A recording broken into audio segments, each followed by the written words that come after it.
বিয়ের প্রস্তাবকারীদের হৃদয় ভাঙার কিছু অদ্ভুত কারণ। প্রতিটা মানুষই তার নিজের বিয়ের প্রস্তাব দেওয়া বা পাওয়ার ক্ষেত্রে সুন্দর একটা গল্প শুনতে পছন্দ করেন। বিষয়টা রূপকথার গল্পের মতো হলে যেন আরো ভালো হয়। অনেকে চিন্তাভাবনা করেন ও প্রস্তুতি নিয়ে ছেলেটি মেয়েটিকে বিয়ের প্রস্তাব দেন। এরপর কি ঘটবে তা জানা নেই, কিন্তু ভালো কিছু হবে এমনটা সবাই চিন্তা করেন। তবে সবসময় যে ভালো কিছু হয় তা কিন্তু নয়, খারাপ কিছুও ঘটতে পারে। সোশ্যাল প্ল্যাটফর্ম রেডিওতে একজন এই আলোচনা শুরু করেন। তিনি প্রশ্ন রাখেন, বিয়ের প্রস্তাব দিয়ে ব্যর্থ হয়েছেন কেন এবং এরপর কি ঘটেছে। এই প্রশ্নে সাড়া দেন 11,000 মানুষ।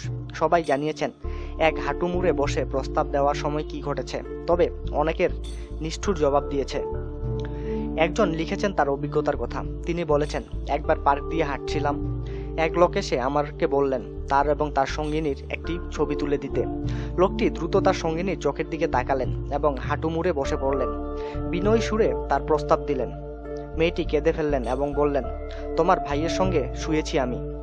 আরেকজন লিখেছেন, 3 বছর প্রেম করার পর প্রস্তাব করি আমি। 1 বছর আমার সঙ্গে লিভ টুগেদার করার পর জবাব দিল না। আমি তাকে আমার দাদির আংটি পরাতে চেয়েছিলাম। একদিন রাতে মেয়েটি ফেরত আসলো আর আমাকে বলল সে নাকি সমকামী।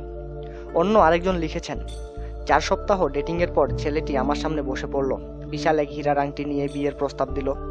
আমি তাকে বেশি দিন হয় চিনিনি। আমি তাকে না বলে দিলাম। পরের দিন বাকি সময় সে আমার সঙ্গে কোনো কথা বলেনি। বাড়ি ফিরে আমি তাকে লিখলাম, আমি আর তোমার সঙ্গে দেখা করতে চাই না, তবে তোমাকে ভালোবাসি। অন্য একজন লিখেছেন, প্রেমিকা অফিস থেকে ফেরার পর তার প্রিয় খাবার টেবিলে রাখলাম, মমের আলোয় তাকে প্রস্তাব দিলাম, কিন্তু সে একাধিকবার না বলে দিল। মেডিকেলে কাজ করে সে, তার গায়ে নোংরা লেগেছিল, গোসলের পর অবশ্য হ্যাঁ বলেছিল। এ সম্পর্কে আরো বিস্তারিত জানার জন্য আমাদের সঙ্গেই থাকুন আর সাবস্ক্রাইব করুন।